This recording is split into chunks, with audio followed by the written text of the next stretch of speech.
alto preço lá na cruz, derramou seu sangue pra nos dar a salvação. Foi pela graça, mas também não foi de graça, Jesus pagou. Gente, que coisa legal a gente perceber que tudo na vida depende das escolhas que a gente faz, né?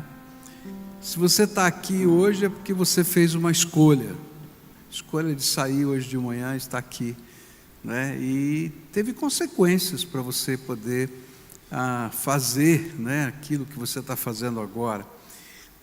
E se você chegou até esse momento da sua vida, né, em vários aspectos, é porque você fez uma série de escolhas no passado que determinaram a colheita que você está vivendo na vida.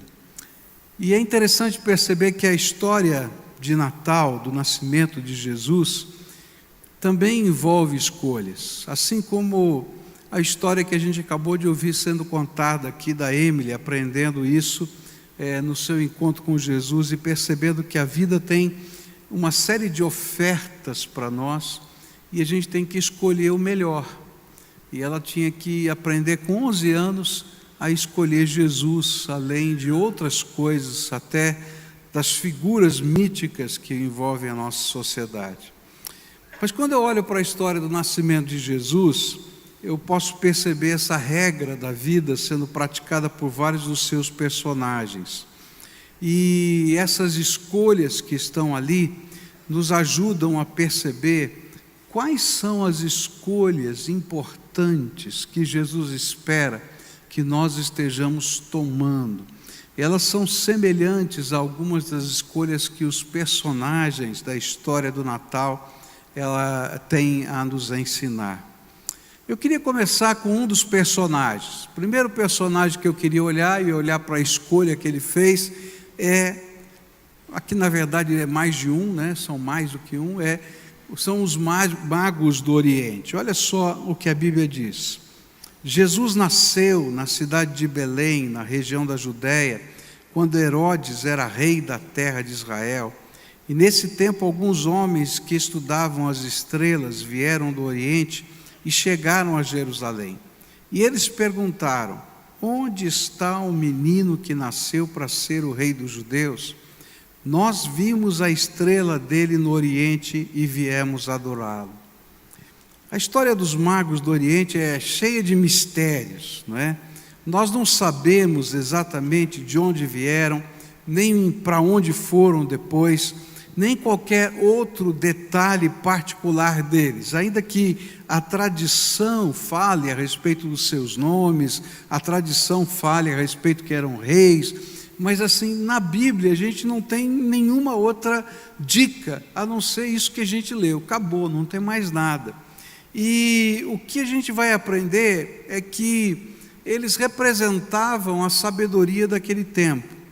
E alguns acreditam que eles eram astrólogos, que estudavam as estrelas, que era parte da ciência naquele tempo. E de repente eles viram algo inusitado. Era uma estrela que eles nunca tinham mapeado. E essa estrela estava se movimentando. E Deus vai usar, então, as próprias teorias que eles tinham, os próprios pensamentos, a própria maneira de enxergar o mundo para trazê-los para perto do Salvador. É interessante como Deus age na nossa vida, eu fico impressionado com isso. Ele pega a gente no lugar em que está. A gente imagina, não é, que a gente pode se esconder de Deus em qualquer lugar, mas Ele vai encontrar a gente no lugar em que está e vai de alguma maneira achar um ponto de contato entre as nossas crenças, as nossas ideias, os nossos pensamentos, para trazer a gente para perto dele mesmo. Eu acho interessante porque essa é a história da maioria das missões no mundo. Eu me lembro de um livro que li há muitos anos atrás chamado Totem da Paz, que conta a história de um missionário e esse missionário chegou numa localidade para pregar o Evangelho, e tudo que ele falava a respeito de Jesus, o pessoal se apaixonava não por Jesus como personagem central e mais importante da história, mas se impressionava com Judas, porque Judas era o traidor, e naquela cultura quem soubesse enganar melhor o outro era o melhor. Então você imagina, você pregar o Evangelho num lugar onde Judas é o personagem central. É uma coisa de doido. E ele começou a orar, né, e dizer assim: Senhor, me mostra um caminho, uma maneira de poder falar a verdade do teu Evangelho e que eles entendam. E aí ele descobriu uma coisa interessante naquela cultura. Quando alguém queria falar a verdade, ele tinha que pegar o seu filho e dar de presente para quem ele estava falando a verdade, e pegar o filho daquele que estava recebendo aquela verdade e também estava falando verdade para ele, e criar como seu próprio filho. Nessa troca das crianças, eles chamavam de criança da paz, e só assim eles acreditavam na verdade. E de repente, quando ele descobriu isso na cultura, ele disse assim: entendi, Jesus é a criança da paz entre Deus e os homens. E aí começou a pregar o Evangelho.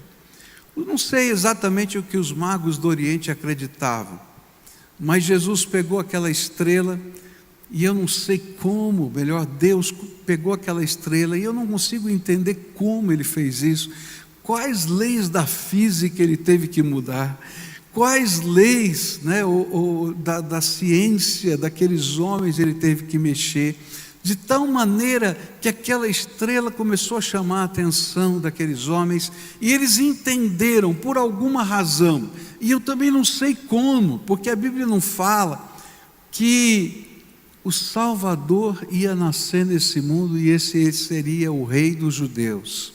E ele estava nascendo, e onde aquela estrela parasse, ali estava o Salvador.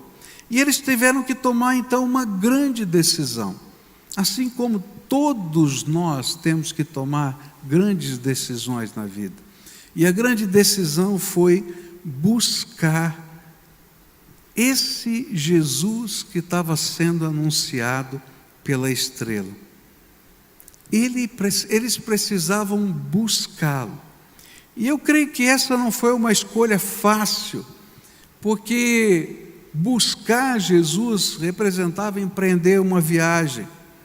Buscar Jesus seguindo uma estrela significava não ter um rumo, apenas um sinal no céu, uma estrela que os guiava. E você pode imaginar a reação das pessoas. Alguns talvez dissessem para eles: isso é loucura, vocês estão ficando malucos, o que é isso?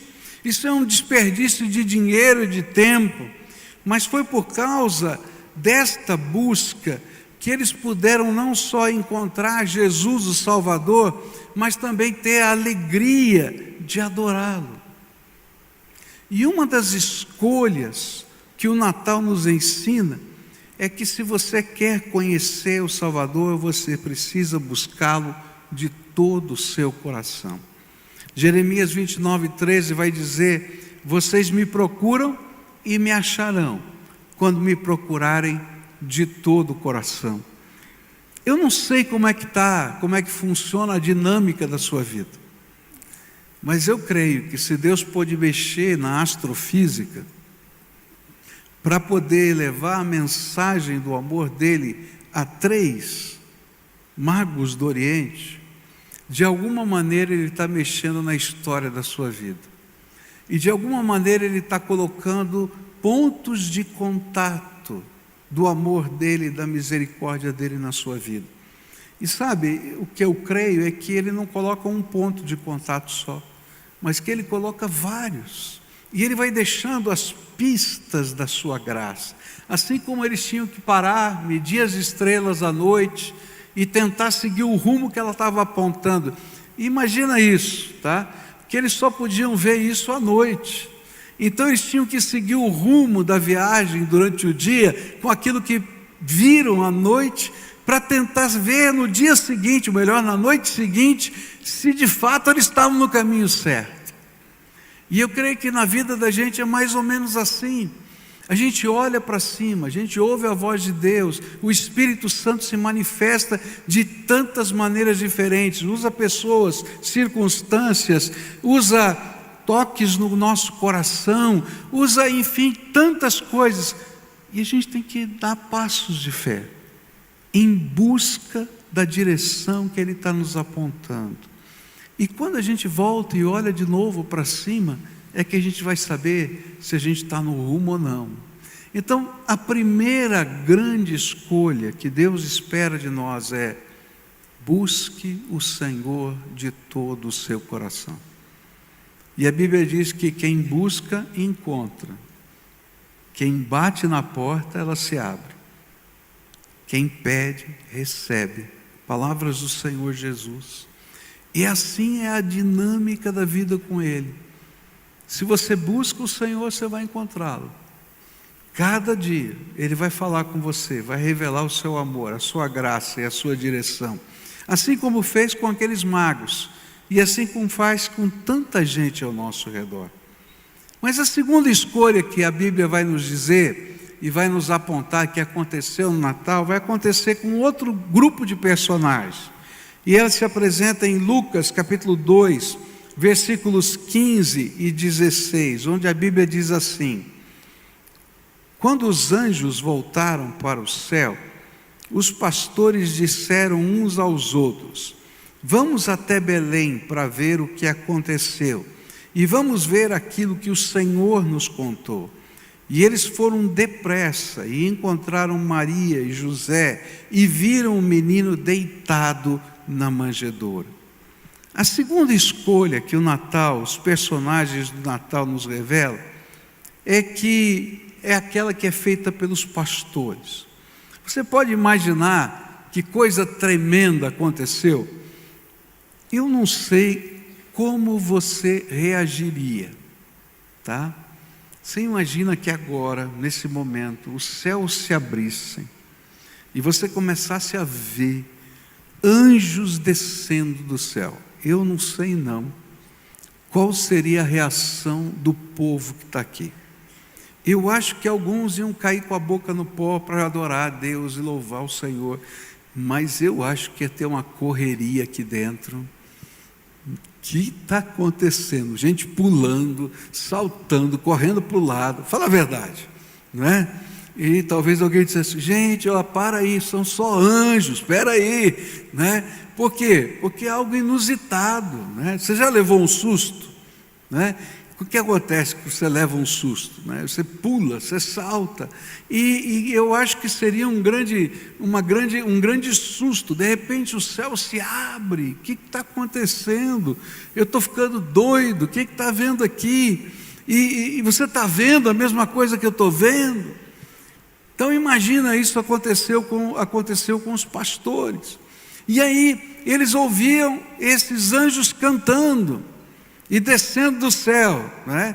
Eu não sei se eles tocavam jazz, o que acontecia, qual era o ritmo da música, mas eles estavam descendo lá, aquela coisa toda. E aí eles anunciam uma mensagem e dizem para os pastores: olha, se vocês forem até o centro da cidade de Belém, vocês vão encontrar numa estrebaria um menino envolvido em panos. E esse não é qualquer menino, esse é o Messias prometido. E vocês poderão vê-lo. E aí, aqueles pastores têm que fazer uma escolha. E parece simples essa escolha. Mas não era tão simples, assim como a escolha que os magos também fizeram não era tão simples. Sabe por quê? Porque naquele tempo os apriscos não tinham cancela, não tinham uma porta. A porta das ovelhas era o próprio pastor. Então os apriscos eram pequenos lugares, né, piquetes a gente chamaria, feitos de pedra, que tinha uma entrada mais estreita, mas não tinha cancela. Então o pastor colocava as suas ovelhas dentro daquele piquete, às vezes mais de um rebanho, porque você alugava aqueles piquetes. E as ovelhas, elas têm uma qualidade, mesmo que elas estejam misturadas, quando o pastor as chama e ele é o dono das ovelhas, elas saem do grupo e seguem o pastor. Então eles às vezes misturavam para fazer economia. E o que acontecia? O pastor dormia na frente da porta, como se fosse ele a cancela. Procurar Jesus naquele momento significava deixar as ovelhas. E deixar as ovelhas significava deixar tudo que era valioso lá, sozinho, no meio daquele piquete sem cancela. E aí, poderia alguém dizer assim: ok, nós vamos buscar o Messias, mas e as nossas ovelhas? E se vier um ladrão? E sabe, existiam ladrões naquele tempo que ficavam justamente roubando ovelhas dos piquetes. E se vier um ladrão, ou se vier um lobo ou um predador, e quando a gente chegar dessa busca inusitada, estranha, esquisita, e a gente encontrar o rebanho perdido, ou quem sabe se uma ovelha for a cerca, sai, e o pior é isso, que se ela era uma ovelha líder, ela podia levar as ovelhas com ela. Então existiam vários riscos, e eles precisavam tomar uma decisão, a decisão de deixar na mão de Deus tudo mais, para poderem se encontrar com o Salvador. E sabe, na vida é a mesma coisa. Quando Deus começa a trabalhar o nosso coração, e Ele começa a revelar os seus sinais, não são estrelas no céu, mas são sinais de Deus na nossa vida. Vai chegar um momento em que Ele vai pedir que a gente tome passos de fé. E esses passos, dê passos de fé, decisões de fé. E essas decisões de fé vão envolver confiar nele, para deixar tudo que é importante da nossa vida no altar de Deus. Eu já disse isso aqui para você, há muitos anos já falei, mas é uma coisa muito significativa aqui para a minha vida. Eu namorei a Cleusa 7 anos e meio, é muito tempo, Comecei a namorar com 14 anos, e me casei aos 21. E foi interessante, quando a gente estava próximo da decisão do casamento, eu entrei numa crise muito grande. E a crise era, não porque eu não a amasse, não porque a gente não tivesse um plano de casamento, mas porque minha mãe estava doente, eu era o irmão mais velho, sou o irmão mais velho da família, e o meu salário era muito importante na sobrevivência da casa da minha mãe. E então eu entrei em crise. Ao mesmo tempo que eu queria casar, eu enrolava. Porque, como é que vai ser?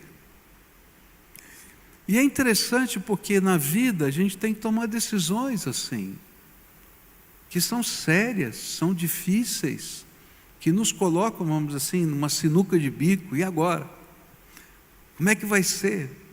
E se a gente não aprender a confiar na graça de Deus, a gente vai se perder, porque a gente não consegue girar todos os pratos da vida pela nossa própria força. Sabe aqueles equilibristas de prato? Às vezes a gente está correndo a vida como se fosse um equilibrista de pratos. A gente vai lá, uma mexidinha, dá outra volta, volta lá, faz.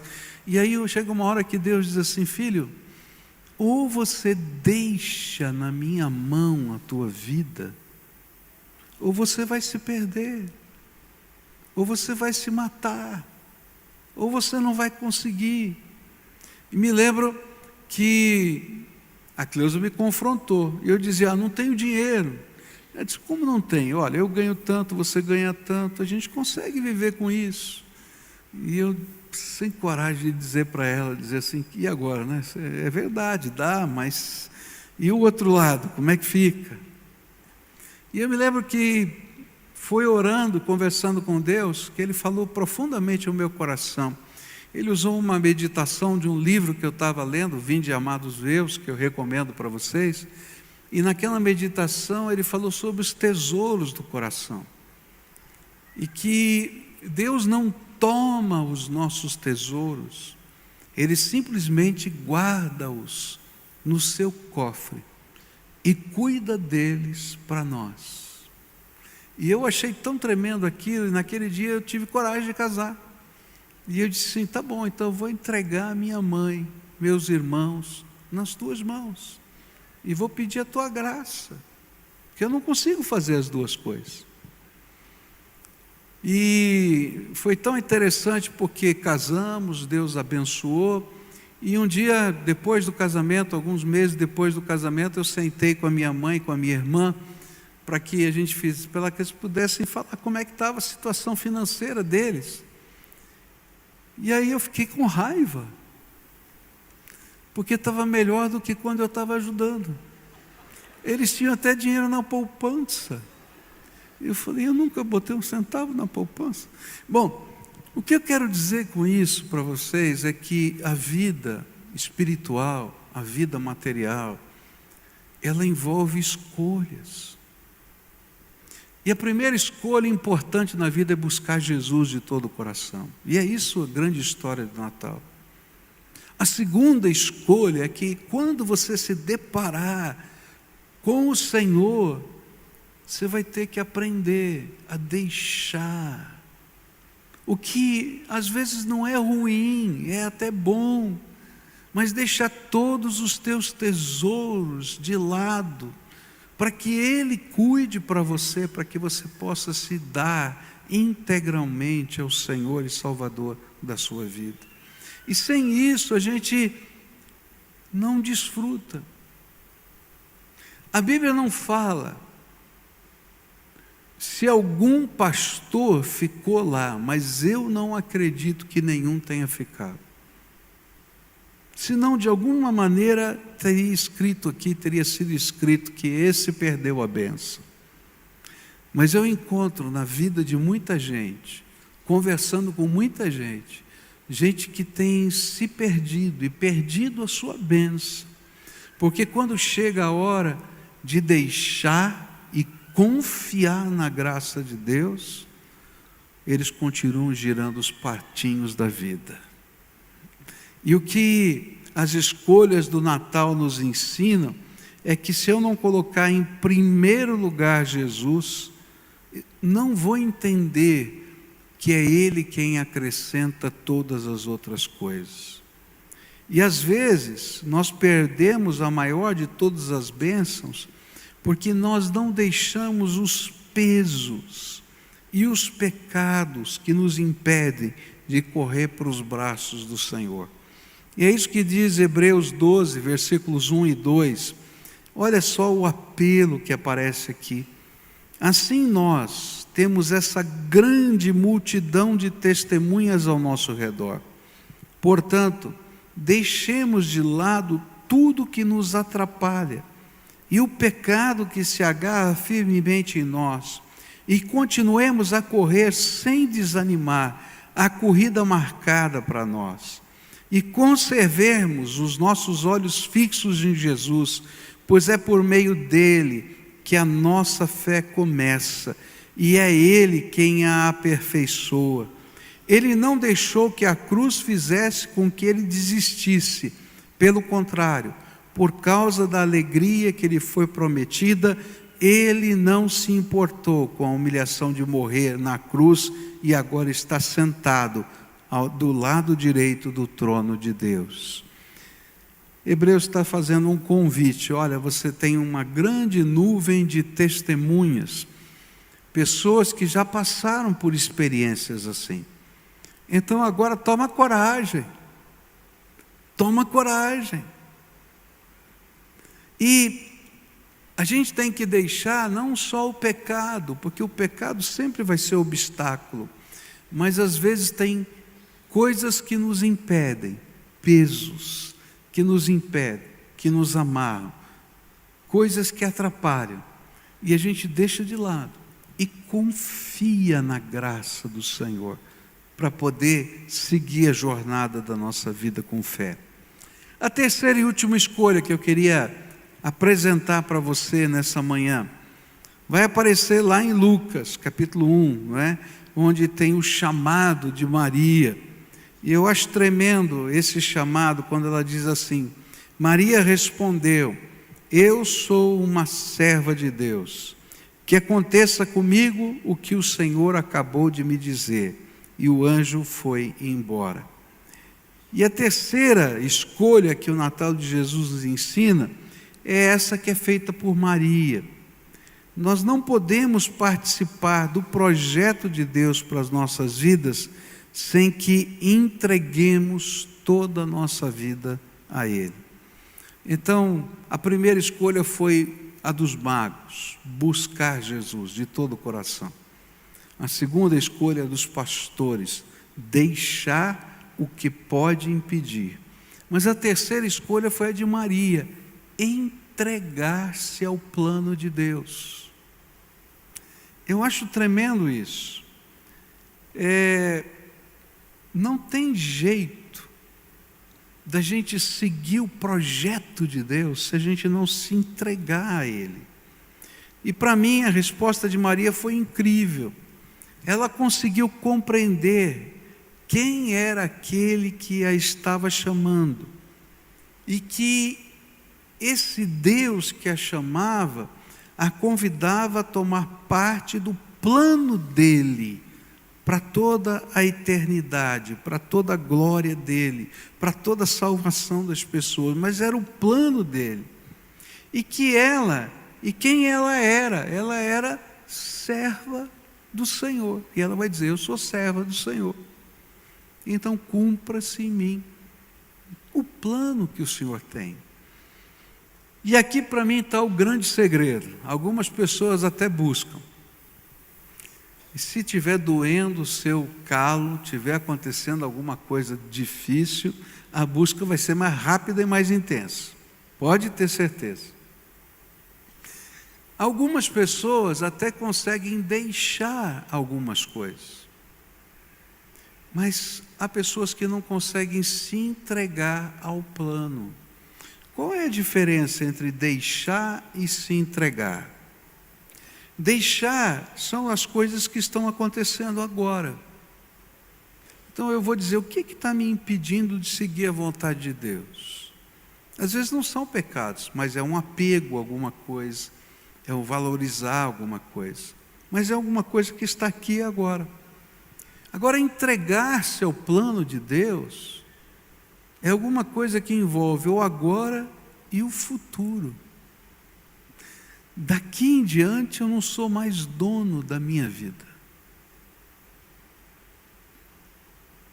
Eu me lembro que eu falava com um adolescente, e esse adolescente falando sobre a entrega, né?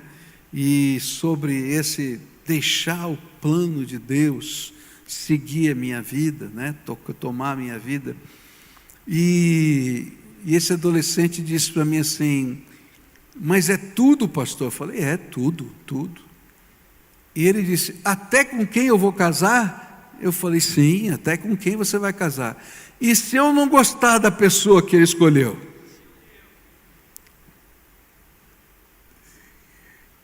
É tudo. E sabe, a pergunta desse adolescente, ainda que pareça engraçada, ela é profunda. Porque nós fazemos essa pergunta em várias áreas diferentes da vida. E sabe, quando Maria tomou essa decisão, ela tinha diante dela muitos obstáculos. Você pode imaginar? Quem é que ia acreditar que ela concebeu do Espírito Santo? Está entendendo? Quem é que ia acreditar na visão celestial? Ela podia falar para todo mundo, ninguém ia acreditar, a menos que Deus revelasse. E é por isso que Deus revela isso, né, para Isabel. E é por isso que Deus revela isso para José. Porque quando a gente se entrega ao plano de Deus, a gente começa a viver na dimensão dos impossíveis. E é por isso que o anjo, depois de explicar toda a maneira, como é que ia acontecer a gravidez de Maria, que o Espírito Santo ia descer sobre ela, e isso seria fruto do Altíssimo, e assim vai. E eu acho que ela ficou ouvindo, dizendo, irmão, não entendi muito bem, mas tudo bem, eu sou serva do Senhor. Então, nesse contexto, e nessa hora, é que ela faz uma entrega. E ela diz, tá bom, Senhor, eu talvez não entenda todos os processos, eu talvez não entenda todas as dimensões que isso vai gerar de problemas na minha vida, mas eu vou crer na última palavra que o anjo deu. Há alguma coisa impossível para Deus? Então, Senhor, se o Senhor é capaz de mover uma estrela no céu, ela não sabia disso ainda, mas nós sabemos, mover uma estrela no céu, se o Senhor é capaz de mandar anjos anunciadores, se o Senhor é capaz de fazer uma mulher engravidar sem ter se deitado com um homem, se o Senhor é poderoso para criar esse universo, então por que eu não vou colocar a minha vida debaixo da tua autoridade, do teu plano? Então eu creio que o Senhor tem o melhor para mim. E essa talvez seja a entrega, a escolha mais difícil, porque a gente não tem controle. E sabe, essa escolha, ela é testada na nossa vida, várias vezes. Assim como foi testada aqui com a Emily, nesse teatro. Mas ela é testada de muitas maneiras diferentes, se de fato você quer colocar a sua vida debaixo do plano e da autoridade desse Salvador. Mas eu quero dizer para você que quando a gente faz isso, a gente vive numa dimensão diferente. Talvez te chamem de louco, porque você é capaz de discernir os sinais de Deus na tua vida. Talvez te chamem de não prevenido por deixar as ovelhas no aprisco sozinho, mas você vai ver o Rei dos Reis se revelando a você. Talvez vão chamar você de tantas coisas e vão pensar mal de você, mas os impossíveis de Deus vão acontecer na sua vida, e Ele mesmo vai cuidar da sua reputação, do seu caráter e do seu dia a dia. Sabe quem honra? Quando nós honramos a Deus de todo o nosso coração com a nossa vida, Ele nos honra com a sua graça todos os dias. E nesse domingo que a gente está celebrando o Natal, eu queria desafiar você a colocar diante de Deus a sua vida e deixar que Ele te ajude a tomar as decisões, as escolhas corretas. E se eu pudesse desafiar você, eu diria assim, olha, por favor, busque a Jesus de todo o seu coração. Busque a Jesus de todo o seu coração. Eu sempre digo aqui, quando eu faço um apelo aqui nessa igreja, se você esquecer de tudo mais que o pastor pregou nessa manhã, lembra disso. Jesus quer marcar um encontro com você todo dia. Diz a hora e o lugar que Ele vai estar lá. Por quê? Porque quando a gente busca Jesus de todo o coração, Ele se revela a nós. E não tem coisa mais gostosa do que receber a revelação de Deus. Não dá para fazer outra coisa quando a gente sente a presença do Espírito do que aquilo que os magos fizeram, adoraram, aquilo que os pastores fizeram, adoraram, porque a gente conhece que Jesus está ali do nosso lado. Mas não para só na busca, porque a busca nos leva ao primeiro passo. Quando você der esse primeiro passo, você vai ser confrontado por tantas questões na vida. E esses confrontamentos vão te dar a oportunidade de tomar uma decisão. E a decisão que essa oportunidade vai lhe dar é aquela de deixar. E sabe, deixar na mão de Deus, o que é importante para nós não é perder, é saber que Ele guarda no cofre e trata melhor do que você pode tratar. Eu acho tremendo isso. Maravilha de Deus. E aí então dê o terceiro passo. Entregue-se. Porque Deus tem um plano para a tua vida. E aí você vai ter que ouvir agora o próximo passo. Então Maria foi aprendendo a dar passos de fé. E ela teve que ouvir o conselho do Senhor para que ela fosse à casa de Isabel. E quando chega na casa de Isabel, talvez para pedir, alguém estava pensando, ela foi se esconder no meio da sua gravidez.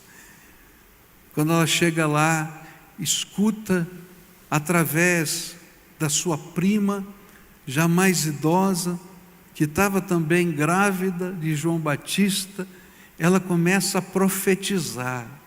Ó agraciada entre as mulheres, o fruto do teu ventre veio do Senhor. Ninguém falou isso para ela. E aí está escrito na Escritura que João Batista, no ventre da mãe, é que se contorceu e sinalizou como profeta que era, e ela passou a ser profetisa, e a dizer aquelas palavras. Era um sinal de Deus. Olha, colocar a tua vida na minha mão não é loucura. E quando ela imagina que o seu casamento terminou, porque o noivado com José, não é, era considerado já um casamento, só o divórcio podia romper esse noivado, tivesse terminado, e ele mesmo está dizendo, eu vou sumir daqui, vou desaparecer. E aí então o Senhor fala com José, vai buscar aquela mulher. Vai buscar aquela mulher, porque tudo aquilo que ela falou é verdade. E sabe, foi uma coisa tão séria, que ele se tornou profeta, ele entendeu que aquilo era mensagem de Deus. E aí eu posso me lembrar a voz do anjo dizendo, há alguma coisa impossível para Deus? Quando a gente se entrega, a gente começa a viver na dimensão do impossível de Deus. Coisas da graça começam a acontecer, milagres. Eu poderia contar para você tantas histórias de milagres de Deus, de coisas que Deus fala no meu coração, e quando eu vou olhar e digo assim, isso aqui é uma loucura, está doido. Quem é que vai acreditar nesse negócio? E aí o Senhor diz assim, não precisa ninguém acreditar, você acredita em mim, isso é suficiente. E aí as coisas de Deus começam a acontecer. E aí a gente celebra, porque a vida da gente está no projeto de Deus. Nessa manhã eu queria orar com você, antes da gente finalizar essa apresentação aqui, eu queria orar com você. E queria dizer para você, olha, Deus tem algo tremendo para fazer na tua vida. Sabe, isso aqui não é um chavão, não é uma palavra que eu repito, é verdade. Deus tem algo tremendo para fazer na tua vida. E esse algo tremendo vai depender das suas escolhas. Então hoje, busca o Senhor de todo o teu coração, que Ele vai se revelar a você. Enquanto você estiver buscando, o Espírito Santo vai te revelar coisas que você precisa deixar de lado, que te amarram. E lembra, nem sempre são coisas ruins, mas elas amarram. E a gente vai ter que ter coragem para continuar nessa busca. Mas se você já está nesses 2 passos, a terceira coisa que Ele vai te pedir é uma entrega total e absoluta. Se entrega. Quer pular no meu colo? E de hoje em diante viver sobre o rumo da minha graça? E esse é o cerne da mensagem do Evangelho. Jesus veio para isso, para que a gente pudesse ter vida abundante. E querido, a gente não consegue ter vida abundante como equilibrador de pratos. A gente tem vida extenuante como equilibrador de pratos. Vida abundante a gente tem quando a graça de Deus está sobre a nossa vida. Algo extraordinário de Deus acontece. Curva a tua fronte, vamos orar juntos. O que é que o Espírito Santo de Deus falou com você nessa manhã? E como é que você vai responder à voz do Espírito? Eu não vou chamar ninguém aqui à frente hoje, eu só quero que você fale com Deus. Busca a face do Senhor. Fica de pé agora todo mundo, a gente vai orar juntos ao Senhor.